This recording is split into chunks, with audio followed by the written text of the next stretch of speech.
নমস্কার বন্ধুরা, আজকে আমি বানাচ্ছি মশলাওয়ালা আলু। মশলাওয়ালা আলুর জন্য আমি নিচ্ছি 3টে আলু। মানে যা যতটা লাগবে সে ততটাই নিতে পারো। আমার অল্প লাগবে, সেজন্য আমি অল্পই নিয়েছি। তো আলুটাকে ভালো করে ছুলে নিচ্ছি।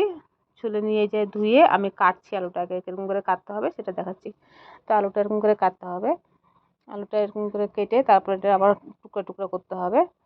তো যে যেমন করে, মানে সবসময় তো আমরা একটাই আলু ভাজা খাই, ওই যে লম্বা লম্বা করে কাটি ওটাই আলু ভাজা খাই। এরকম করে খেয়ে দেখবেন কেমন লাগে মশলাওয়ালা আলু। তো এই যে এরকম করে কেটে নিয়েছি আমি আলুটাকে। তো সবগুলি কেটে আমি ধুয়েও নিয়েছি। আবার ধুয়ে নিয়েছি আরেকবার, কারণ আলুর কষ থাকে, তো সেই জন্য গ্যাসটা আমি জ্বালিয়ে দিলাম। কড়াইতে তেল দিয়ে দিচ্ছি। তো কড়াইতে তেল দিয়ে তেলটা গরম হয়ে গেছে। আমি যে আলুটা ছেড়ে দিলাম তেলের মধ্যে ছেড়ে দিয়ে ভালো করে নাড়াচাড়া করে নিচ্ছি। এরকম করে খেয়ে দেখতে পারো কেমন লাগে বন্ধুরা। আমার কাছে তো ভালো লাগে সবসময় একরকম। এই যে একটু লবণ দিয়ে দিচ্ছি আর হলুদও দিয়ে দিলাম, ভালো করে মিলিয়ে নিলাম। ভালো করে মিলিয়ে তারপরে একটু ঢাকা দিয়ে দেবো, 5 মিনিটের জন্য ঢাকা দিয়ে দেবো। তো 5 মিনিটের পরে দেখবো আলুটা কেমন হয়েছে।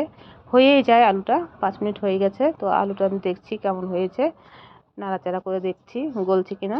তো কোনোটা গলেছে, কোনোটা একটু আছে, সেজন্য আরেকটু ভালো করে নেড়ে চেড়ে ভেজে নিই। তো বন্ধুরা এরকম করে একবার ট্রাই করে দেখবেন সবাই।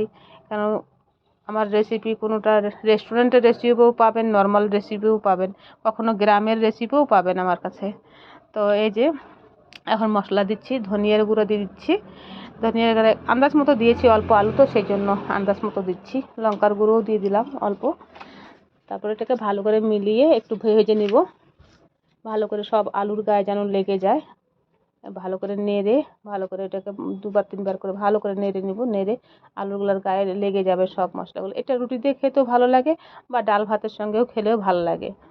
রুটি দিয়ে খেতেও ভালোই লাগে, আর ডাল ভাতের সঙ্গে খেলেও ভালোই লাগে। থ্যাংক ইউ বন্ধুরা, খেয়ে দেখবেন।